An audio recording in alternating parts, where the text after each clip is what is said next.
Good morning everyone. आज जो हम टॉपिक कवर करेंगे वो आपका है आईपीसी जो इनऑर्गेनिक फार्मास्यूटिकल केमिस्ट्री की जो 4th यूनिट है उसका पहला टॉपिक है एक्सपेक्टोरेंट। एक्सपेक्टोरेंट जो आपका वर्ड डिराइव हुआ है ये लैटिन वर्ड है एक्सपेक्टोर है, जिसका मतलब होता है टू एक्सपेल और टू बैनिश। मतलब कोई भी चीज़ आपको जो रेस्पिरेटरी ट्रैक्ट में आपका फंस जाता है, कोई चीज़ की ओवर प्रोडक्शन हो जाती है या कुछ हम आपका ब्रीथिंग करते हैं तो उसके दौरान कोई पोलन ग्रेन्स या कुछ भी डस्ट पार्टिकल आपको जो रेस्पिरेटरी ट्रैक्ट में आपकी ट्रैप हो जाती है तो उस चीज़ को बाहर निकालने के लिए जो हम यूज़ करते हैं वही ड्रग होती है एक्सपेक्टोरेंट्स। तो डेफिनेशन आपका है these are inorganic agents that help in removing sputum from the respiratory tract. जो हमारे रेस्पिरेटरी ट्रैक्ट कैसे निकालते हैं ये तो दो मोड ऑफ इनका काम है, दो तरह से करते हैं। पहली चीज़ जो हमारे अंदर आपका जो रेस्पिरेटरी ट्रैक्ट में जो भी आपकी चीज़ आपकी जो पोलन ग्रेन्स हो या कोई डस्ट पार्टिकल्स हो या कोई भी सिक्रेशंस आपकी जो फॉर्म हुई हो वो मोस्टली रहती है आपकी सॉलिड रहती है या सेमी सॉलिड रहती है, तो उसको कफिंग के द्वारा हम बाहर इतना आसान नहीं होता निकालने के लिए। तो ये ड्रग क्या करते हैं जो फ्लूइडिटी होती है, मतलब जो आपके रेस्पिरेटरी ट्रैक्ट में जो सिक्रेटरी सेल्स होते हैं उन सेल्स की एक्टिविटी बढ़ाते हैं जिससे सिक्रेशंस बढ़ जाती है। इसके कारण क्या होता है जो आपकी रेस्पिरेटरी ट्रैक्ट में जो भी आपके अनवांटेड चीज़ जो फंसी हुई है उनकी अमाउंट लिक्विडिटी बढ़ाते हैं, मतलब आपका जो सेमी सॉलिड था वो लिक्विड में कन्वर्ट कर देते हैं या आप ज़्यादा आपका सेमी सॉलिड आपका मतलब ज़्यादा लिक्विड हो जाता है, जिससे क्या होता है थोड़ा भी कफिंग करने से वो चीज़ हमारी बॉडी से आपके रेस्पिरेटरी ट्रैक्ट से बाहर आपकी आ जाती है। दूसरा क्या काम करते हैं, अगेन सेम चीज़ ये क्या करेंगे फ्लूइड जो भी, क्योंकि जैसे डस्ट पार्टिकल है पोलन ग्रेन्स है इसकी अमाउंट कितनी रहती है बहुत कम रहती है, तो कफिंग के दौरान वो आपका उतनी आसानी नहीं होती है रेस्पिरेटरी ट्रैक्ट से बाहर आना। ये ड्रग क्या करते हैं जो आपके रेस्पिरेटरी ट्रैक्ट में सिक्रेटरी सेल्स हैं उनकी सिक्रेशंस को बढ़ाते हैं, तो इससे क्या होती है वॉल्यूम जो रेस्पिरेटरी ट्रैक्ट में जिसको निकालना है उसकी अमाउंट बढ़ जाती है। तो जब अमाउंट बढ़ जाती है तो थोड़ा भी कफिंग होता है, हम फोर्स अप्लाई करते हैं तो उस फोर्स से जितने भी स्पटम या कुछ भी आपकी चीज़ जो रेस्पिरेटरी ट्रैक्ट में आपका ट्रैप्ड होता है वो इजीली क्या होता है आपका बाहर आ जाता है, थोड़ा भी कफिंग से या प्रेशर अप्लाई करने से। तो यही दो मोड ऑफ एक्शंस होते हैं। इसी तरह ये एक्सपेक्टोरेंट्स अपना वर्क को अपने मोड ऑफ एक्शंस को ये शो करते हैं। इनका मेन जो वर्क किस लिए हम यूज़ करते हैं तो use in the treatment of respiratory disorders in which secretions are either viscid or excessive. मतलब हमारे रेस्पिरेटरी जो ट्रैक्ट है उसमें कोई भी ऐसा डिसऑर्डर हो जाए, खासकर जो भी पोलन ग्रेन्स डस्ट पार्टिकल्स या आपकी क्या नाम है ठंड के टाइम में जो आपका ठंड लगने से जो सिक्रेशंस बढ़ जाते हैं तो वो कफ आपकी जो रेस्पिरेटरी ट्रैक्ट होता है उसमें क्या आता है वो आपकी क्या नाम है ट्रैप हो जाती हैं, जिसके कारण आपकी जो एयर पास करने की जो जगह होती है कम हो जाती है। तो हमें सांस लेने में आपके ब्रीथिंग में आपकी क्या होती है थोड़ी सी तकलीफ होती है। तो उस चीज़ को बाहर निकालने के लिए जो भी एयरवेज आपका है, जो भी आपका पाथवे है एयर जाने का ट्रैकिया ब्रोंकिया, उसमें जो भी चीज़ आपकी ट्रैप्ड होगी उसको बाहर निकाल दें ताकि हमें जो भी आपके पेशेंट्स हैं उनको आपकी सांस लेने में ब्रीथ करने में आसानी हो, कोई तकलीफ नहीं हो। तो मेन यूज़ आपका यही होता है। नेक्स्ट हम आपका देखेंगे आपकी जो क्या टाइप्स होते हैं एक्सपेक्टोरेंट्स, क्या टाइप्स होते हैं एक्सपेक्टोरेंट्स का, कैसे इसको हम यूज़ करेंगे। अब नेक्स्ट टॉपिक जो एक्सपेक्टोरेंट्स में है वो आपका क्लासिफिकेशन। तो क्लासिफिकेशन जो बेसिकली की जाती है एक्सपेक्टोरेंट्स के, मतलब जो ड्रग हम एक्सपेक्टोरेंट्स के रूप में यूज़ करते हैं रेस्पिरेटरी ट्रैक्ट में आपकी कुछ भी स्पटम आ जाती है उसको बाहर निकालने की जो ड्रग यूज़ करते हैं उन्हीं को बोलते हैं एक्सपेक्टोरेंट्स। तो उनकी जो क्लासिफिकेशन होती है बेसिकली ये दो आपका बेसिस है। पहला कि मोड ऑफ एक्शन, मतलब वो कैसे स्पटम को आपके रेस्पिरेटरी ट्रैक्ट से कैसे बाहर निकालते हैं, क्या उनका मोड ऑफ एक्शन है, उसके ऊपर पहला आपका है। दूसरा बेसिस है ऑन द केमिकल्स, मतलब जो हम ड्रग यूज़ करते हैं जो एक्सपेक्टोरेंट्स के रूप में तो उसमें बेसिक न्यूक्लियस आपका बेसिक मोइटी कौन सा प्रेजेंट है जो रिस्पॉन्सिबल है एज ए क्या नाम है एक्सपेक्टोरेंट्स के रूप में काम करने के लिए। तो पहला जो हम देखेंगे इसमें है वो है based on the mode of action, कैसे ये काम करते हैं। तो इसके ऊपर on the basis of this mode of action ये दो क्लास में क्लासीफाई की जाती है। पहला आपका है सीडेटिव एक्सपेक्टोरेंट्स एंड दूसरा आपका है स्टिमुलेंट।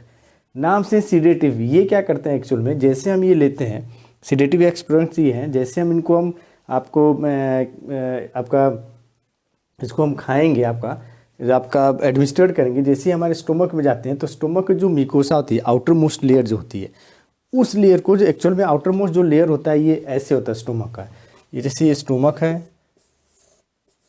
तो ये जो बाहर वाला सबसे बाहर वाला लेयर होता है इसी लेयर को बोला जाता है आपका मिकोसा बोला जाता है। तो इस लेयर को ये क्या करता है इरिटेशन यहाँ पर कॉज करना स्टार्ट करता है। तो जैसे इरिटेशन कॉज होगा आपका कॉन्ट्रैक्शन रिलैक्सेशन स्टार्ट हो जाती है। जैसे कॉन्ट्रैक्शन रिलैक्सेशन ये मूवमेंट आपका स्टार्ट होती है, जो भी आपकी क्या स्टोमा आपका रेस्पिरेटरी ट्रैक्ट में कुछ भी चीज़ स्पुटम या कुछ भी आपके पोलन ग्रेन्स या कोई भी अनवांटेड चीज़ जो फंसा रहता है वो क्या होता है, जो कॉन्ट्रैक्शन रिलैक्स आपका मसल्स करता है तो अपने आप बाहर, थोड़ा भी कफिंग करेंगे तो अपने आप वो क्या होता है, बाहर आ जाता है। तो ये होते हैं सीडेटिव एक्सपेक्टोरेंट्स। एग्जाम्पल जो हम इसके रूप में यूज करते हैं, इपिकैक है, ammonium chloride, NH4Cl, potassium iodide, ये दो आपके सिलेबस में दिया गया है। इनके बारे में हम डिटेल में बाद में इसके बाद हम पढ़ेंगे। तो ammonium chloride, potassium iodide and इपिकैक, ये दो आपके हैं, काम करते हैं एज सीडेटिव एक्सपेक्टोरेंट्स के रूप में। दूसरा आपका है स्टिमुलेंट एक्सपेक्टोरेंट्स, नाम से स्टिमुलेट करता है। तो किसको स्टिमुलेट करता है, तो जो रेस्पिरेटरी ट्रैक्ट में सिक्रेटरी सेल्स हैं, एक्चुअल में रेस्पिरेटरी सेल्स में जो आपका ट्रैक्ट होता है ये ट्राइकियन ब्रोंकिया से होती है, तो इसके अंदर आपका सिक्रेटरी सेल्स प्रेजेंट रहते हैं। उनका मेन काम क्या होता है, म्यूकस को सिक्रेट करता है, जिससे जो आपके रेस्पिरेटरी ट्रैक्ट ये जो पूरा रहता है ये थोड़ा सा आपका मॉइस्ट रहता है, गीला गीला रहता है, जिससे कुछ भी चीज़ अगर इसके अंदर फॉरेन पार्टिकल्स इंटर करती है तो यहाँ पर क्या होता है, आपका ट्रैप हो जाता है। तो ये काम होता है मेन सिक्रेटरी सेल्स का। अब जब ये सब ट्रैप हो जाती हैं तो ये क्या करते हैं ड्रग स्टूल में, जब ये सिक्रेटरी सेल्स इसको सिक्रेट करेंगे म्यूकस को, तो इसकी थोड़ा सा बल्कीनेस बढ़ जाती है। तो बल्कीनेस जब बढ़ जाती है तो इससे क्या होगा, थोड़ा ही भी हम अगर आप कफिंग करते हैं, प्रेशर अप्लाई करते हैं, फोर्स अप्लाई करते हैं, उतने से ही जो भी इस रेस्पिरेटरी ट्रैक्ट में आपका कुछ भी फंसा हुआ क्या होता है, आपका थोड़ी सी भी फोर्सिंग कफिंग से इजीली आपके माउथ से क्या होता है, ये बाहर आ जाती है। तो ये दूसरा आपका टाइप है based on mode of action, इसी को बोलते हैं इसलिए स्टिमुलेंट एक्सपेक्टोरेंट, स्टिमुलेट करता है किसको, तो आपको जो सेक्रेटरी सेल्स है रेस्पिरेटरी ट्रैक्ट के अंदर उसको स्टिमुलेट करता है। किस लिए, म्यूकस को ये सिक्रेट करता है। तो म्यूकस सिक्रेट करने से क्या होगा, जो हमारी जो आपकी रेस्पिरेटरी ट्रैक्ट में जो आपके स्पुटम है या कुछ भी अनवांटेड चीज़ है उसकी बल्कीनेस बढ़ जाती है, फ्लूइडिटी बढ़ जाती है, तो मूवमेंट उनके क्या होता है, एक्सपल्सन ईजिली आपका हो जाता है रेस्पिरेटरी ट्रैक्ट से। एग्जाम्पल लेमन है, एनाइस है, इक्लिप्टस है, ये सब हम यूज़ करते हैं जो स्टिमुलेंट एक्सपेक्टोरेंट्स के रूप में। देन दूसरा अब आप देखेंगे जो क्लासिफिकेशन है, that is based on the chemicals, मतलब कौन सा आपका बेसिक न्यूक्लियस प्रेजेंट है या कौन सा ऐसा केमिकल है जिसके लिए जो एक्ट करता है जो स्पेक्ट्रोरेंट्स के, मतलब आपको जो स्पेक्ट्रम उसको एक्सपेल आउट करने में ये हेल्पफुल होता है। तो इसके बेसिस पर 4 तरह के हैं, volatile oils, iodide, ammonium salts and miscellaneous. पहला आपका वोलेटाइल ऑयल, ये डायरेक्टली काम करता है डायरेक्ट एक्सपेक्टोरेंट्स के रूप में, मतलब जो आपके रेस्पिरेटरी आपका ट्रैक्ट में जो आपकी सिक्रेटरी सेल्स होते हैं उसको स्टिमुलेट करते हैं, जिससे डायरेक्टली कुछ भी आपके अंदर रेस्पिरेटरी ट्रैक्ट के अंदर होते हैं वो सब कुछ भी आपके क्या होता है, एक्सपेल आउट हो जाती है। वोलेटाइल वर्ड आपका मालूम होगा, वोलेटाइल ऑयल का मतलब होता है कोई भी ऐसी सब्सटेंस जिसको जब हम रूम टेम्परेचर पर रखते हैं तो ऑटोमेटिकली लिक्विड से आपके वेपर्स में कन्वर्ट हो जाते हैं एट रूम टेम्परेचर, वैसे ही को बोलते हैं वोलेटाइल। तो ये जो ऑयल्स होते हैं, लिक्विड्स होते हैं, तो ये होते हैं वोलेटाइल्स ऑयल्स। खासकर जितने हम आपके जो जैसे यूकलिप्टस ऑयल्स होते हैं, जितने हम जो मसाले यूज़ करते हैं, स्पाइसेस यूज़ करते हैं, उसमें क्या होता है, सब वोलेटाइल्स ऑयल्स होते हैं।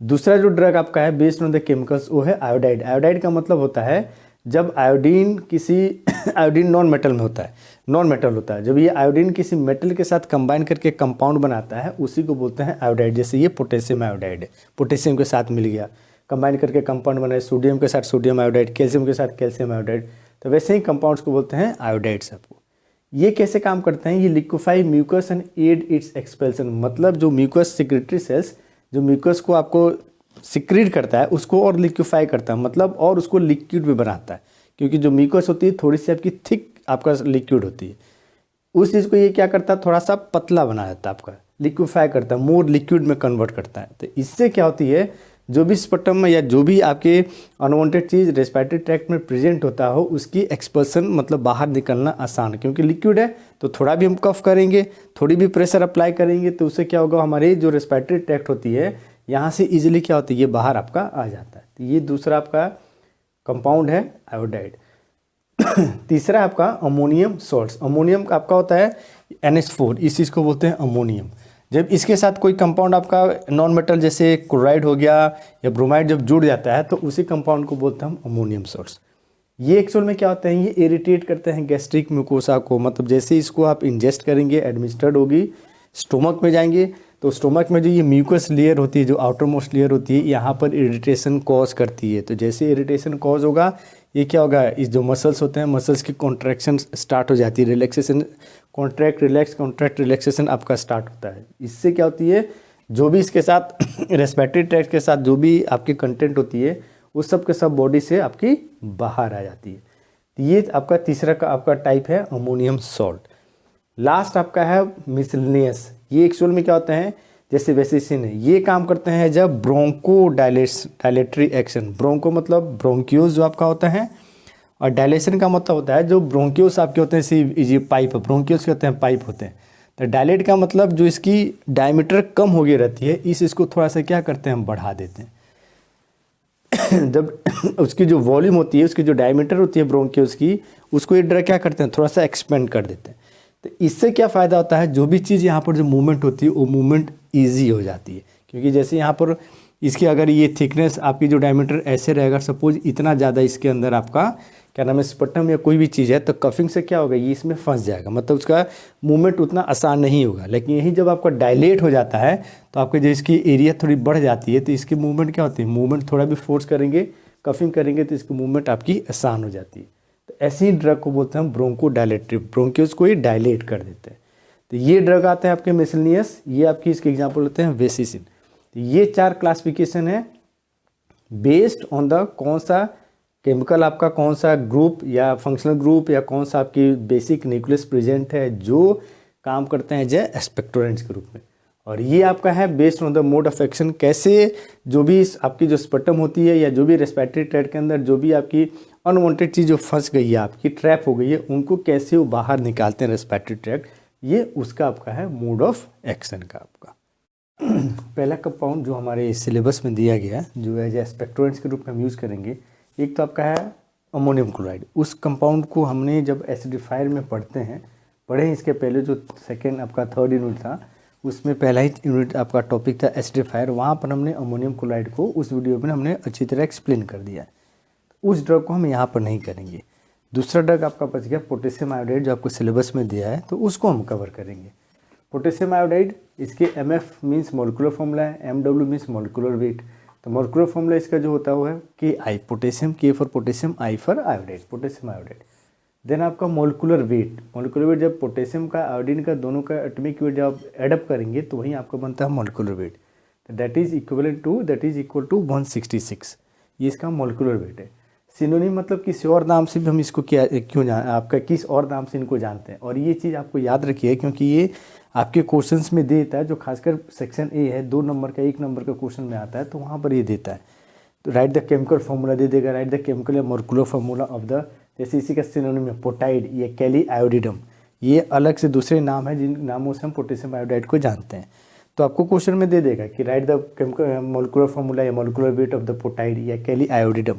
तो जब आपको सिनोनिम याद नहीं होगा तब आप इसका मोलिकुलर फार्मूला नहीं लिख सकते हैं। तो ये सिनोनिम भी बहुत इंपॉर्टेंट है, क्वेश्चन आपको इससे आते हैं। देन आपके प्रिपरेशन से 2 मेथड से हम इस पोटेशियम आयोडाइड को प्रिपेयर करते हैं। पहला मेथड क्या है, पोटेशियम हाइड्रोक्साइड का KOH का हम सॉल्यूशन लेंगे, उसमें हम लार्ज अमाउंट में उसको बॉयल करेंगे। बॉयल करने के बाद उसमें क्या करेंगे, धीरे धीरे आयोडीन को हम डालते जाएंगे। उस मेथड डालेंगे आपका आयोडीन, एक वेट अमाउंट आयोडीन लेंगे, उसको हम उसमें डालेंगे। डालने के बाद उसको हम बॉयल करेंगे। तो जैसे बॉयल करने के बाद आपका क्या होता है, पोटेशियम आयोडाइड की सोल्यूशन हमें बन जाती है। सोल्यूशन में ये येलो कलर का कन्वर्ट हो जाता है और वो बनता है पोटेशियम आयोडाइड। देन उसमें से इस हम सॉल्यूशन को लेंगे पोटेशियम आयोडाइड को। पोटेशियम आयोडाइड को लेने के बाद पहले उसको हम क्या करेंगे, हीटअप करते हैं अप टू टिल ड्राइनेस, मतलब इसमें जो वाटर आपका रहेगा, ये वाटर पोटेशियम आयोडाइड वाटर के साथ क्या होगा, वहाँ से वो रिमूव हो जाएगा। जब हीट करेंगे तब वेपर्स बन के वहाँ से हट जाएगा। तो हमें सिर्फ क्या मिलेगा, पोटेशियम आयोडाइड की जो सॉलिड फॉर्म रेसिड्यू मिलेगी। उस रेसिड्यू को फिर हम लेके क्या करेंगे, कार्बन के साथ उसको हम रिड्यूस करेंगे, क्योंकि यहाँ से क्या करना है, ऑक्सीजन को रिमूव करना है। तो रिमूवल ऑफ ऑक्सीडेशन को ही, ऑक्सीजन को ही बोलते हैं हम रिडक्शन। तो ये जो कार्बन ब्लैक है आपका, कार्बन चारकोल हम यूज़ करते हैं, it is used as a reducing agent. तो ये क्या करेंगे, आपका जो पोटेशियम आयोडाइड रेसिड्यू हमें बचा, उसको हम इस कार्बन के साथ चारकोल के साथ रखेंगे, लेंगे और इसको हीटअप करेंगे। तो जैसे हीट करेंगे ये कार्बन ऑक्सीजन के साथ कार्बन मोनोऑक्साइड के रूप में निकल जाता है और हमें वहाँ रेसिड्यू सिर्फ मिल जाती है पोटेशियम आयोडाइड की। तो ये पहली मेथड है पोटेशियम आयोडाइड को बनाने का। दूसरा मेथड है हम आयरन फिलिंग्स लेंगे। आयरन के मतलब छोटे छोटे बहुत माइन्यूट पार्टिकल्स लेंगे आपका, उसको क्या करेंगे, आयोडीन के सॉल्यूशंस लेंगे। उस सॉल्यूशंस में इस आयरन को डाल के हम बहुत एजिटेट, हाई स्पीड से उसको एजिटेट करेंगे, मतलब इसको सेक करेंगे। अब तो जैसे सेक करेंगे तो ये आपका बनता है फेरोफेरिक आपका आयोडाइड बना लेता है। देन इस फेरोफेरिक आयोडाइड को हम क्या करेंगे, पोटेशियम कार्बोनेट के साथ इसको हम ट्रीट करते हैं, हीट करते हैं। ये पोटेशियम कार्बोनेट के साथ जैसे ट्रीट करेंगे तब आपको ये क्या करेगा, आयोडीन यहाँ से ले लेगा, पोटेशियम आयोडाइड बनेगा और आपका फेरोफेरिक एसिड आपका बन जाता है, जो सॉल्यूशन में रहता है उसको हम निकाल लेते हैं। फिर इसको रेसिड्यू को मिलेगा आपका लेगा, उसको फिल्टर करेंगे, फिल्ट्रेट करने के बाद हमें ये सॉलिड के रूप में जो मिलता है वही आपका बन गया पोटेशियम आयोडाइड। ये दो मेथड होते हैं जिस मेथड से हम पोटेशियम आयोडाइड को बनाते हैं। पहला मेथड KOH के साथ है, डायरेक्टली आयोडीन को रिएक्ट करेंगे। दूसरा मेथड हम आयरन फिलिंग्स लेते हैं, मीन्स आयरन के छोटे छोटे टुकड़े रहते हैं, आयोडीन के साथ आयोडीन के सॉल्यूशंस लेंगे, उसके साथ हम उसको हम हीट आपका एजिटेट करेंगे, देन आपको बाद में उसको पोटेशियम कार्बोनेट के साथ ट्रीट करने पर तब हम ये बन जाते हैं। तो ये दो मेथड होते हैं। देन आपका है प्रॉपर्टीज़ में पहले देखेंगे हम आपका फिजिकल प्रॉपर्टीज़, देन ये दो एक ही केमिकल इसकी प्रॉपर्टीज़ मिलनी होती है। फिजिकल प्रॉपर्टी में, इस प्रॉपर्टी में क्या, ये हेक्साहेड्रल क्रिस्टल्स के रूप में रहते हैं। देन इनकी जो होती है ओपेक एंड वाइट, मतलब कल आपका ओपेक का मतलब होता है जिसके आप आर पार कुछ नहीं दे सकते हैं, और वाइट कलर का होता है। टेस्ट इसका saline and bitter in taste, saline मतलब नमकीन आपका, थोड़ा सा सोल्टी टेस्ट का आपका होता है, और बिटर भी कड़वा भी आपको लगता है। उसके अलावा ये वाटर और ग्लिसरीन में सोल्यूबल है, बहुत ही इजीली ये वाटर और ग्लिसरीन में ये सोल्यूबल हो जाता है। लेकिन जब इस पोटेशियम आयोडाइड को आप बाहर हवा में छोड़ दीजिए आपको, तो वो क्योंकि वाइट कलर का होता है, लेकिन ओरिजिनली वाइट कलर का होता है, लेकिन जैसे उसको आपने हवा में छोड़ दिया, आपका क्या नाम है, इन कांटेक्ट जब एयर में आता है तो वो येलो कलर में टर्न हो जाती है। येलो कलर में इसलिए बदल जाता है क्योंकि जैसे ही आपका ये पोटेशियम आयोडाइड आपका एयर के कांटेक्ट में आएगा, आयोडीन को क्या करता है, लिबरेट करता है, और आयोडीन की कलर होती है आपकी येलो या ब्राउनिश कलर होती है। उसी के कारण ये पोटेशियम आयोडाइड कन्वर्ट हो जाता है येलो कलर में। यही रीज़न है जब पोटेशियम आयोडाइड का आपको जो बॉटल्स मिलते हैं, जो आपके कंपाउंड्स आते हैं, तो उसको देखेंगे अधिकतर येलो कलर की होता है, रीज़न उसका यही है आयोडीन के कारण। तो ये इसकी फिजिकल प्रॉपर्टीज आपकी है। देन आपका है केमिकल प्रॉपर्टीज में की है, जब पोटेशियम आयोडाइड को सिल्वर नाइट्रेट के साथ ट्रीट करते हैं तो ये आपको बनाता है पोटेशियम आयोडाइड बनाता है, और ये बनेगा एज ए येलो प्रेसिपिटेट के रूप में। मतलब ये वाटर सोल्यूबल है, सिल्वर नाइट्रेट भी वाटर, दोनों सोल्यूबल, दोनों लिक्विड रहेंगे। जैसे ही आप पोटेशियम आयोडाइड में सिल्वर नाइट्रेट थोड़ा जैसे डालते जाएंगे, उसमें आपके potassium iodide as a precipitate, yellow precipitate के रूप में नीचे क्या होगा, वो सेटल होते जाएगा। तो ये आपकी एक तरह से बोल सकते हैं कि टेस्ट है, हम पता करने के लिए कि दिया हुआ कंपाउंड उसमें आयोडीन प्रेजेंट है कि नहीं प्रेजेंट है, उसको टेस्ट करने के लिए हम उसको यूज़ करते हैं। तो ये आपका रहा इसका केमिकल रिएक्शंस रहा, या केमिकल प्रॉपर्टीज़ कह सकते हैं। देन लास्ट आपका बच गया यूजेस, कहाँ कहाँ हम इसको यूज़ करते हैं। तो एज सबसे पहला आप जो इसका यूज़ आप लिख सकते हैं वो है कि हम किस कैटेगरी में इस ड्रग को पढ़ें, तो हम पढ़ें इसको एक्सपेक्टोरेंट्स में। तो सबसे पहले आप यूज ले सकते हैं as expectorants and antitussive agent. Expectorants आपका होता है वहीं आपको जो आपके बताया, जो भी चीज़ आपका रेस्पेक्टिव ट्रैक्ट में स्पटम होती है उसको बाहर निकालने का हम यूज़ करते हैं। एंटीटसिव एजेंट हो गया, एक्चुअल में जो खांसी आपकी आती है ना, जो कफिंग होती है, वो दो तरह की होती है। एक होता है जिसमें हमें खांसने के साथ बलगम, मतलब आपका स्पटम बाहर आता है। एक होती है जिसको बोला जाता है सूखी खांसी, मतलब आपको खांसी आएगी लेकिन बलगम आपका स्पटम बाहर नहीं आएगा। तो उस टाइप की खांसी को ठीक करने के लिए जो हम ड्रग यूज़ करते हैं उसको बोलते हैं एंटीटसिव। और एक्सपेक्टोरेंट्स जब हमें स्पटम बनती है उसको बाहर निकालना रहता है, तो उस टाइप के जो ड्रग को हम यूज़ करते हैं आप जो कफिंग के लिए, उसको बोलते हैं हम एक्सपेक्टोरेंट्स। तो ये दोनों के रूप में हमें यूज़ होती है।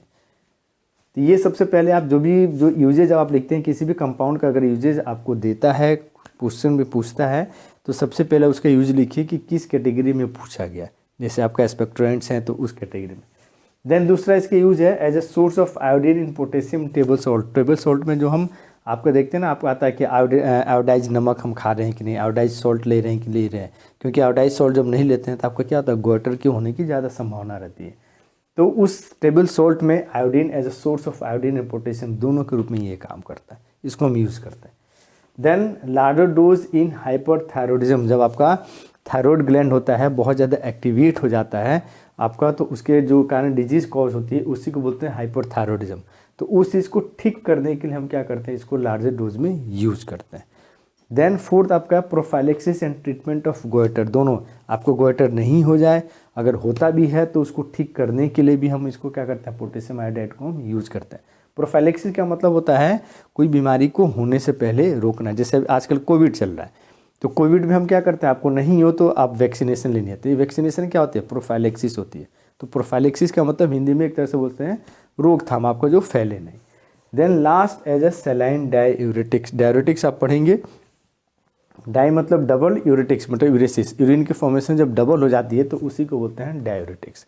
तो आपका है जो ये काम करते हैं एज ए सलाइन डायरेटिक्स, मतलब आपका जो सॉल्टी टाइप की होती है डायरेटिक्स आपके यूरिन के आउटपुट को बढ़ा देते हैं, उसके लिए हम यूज़ करते हैं।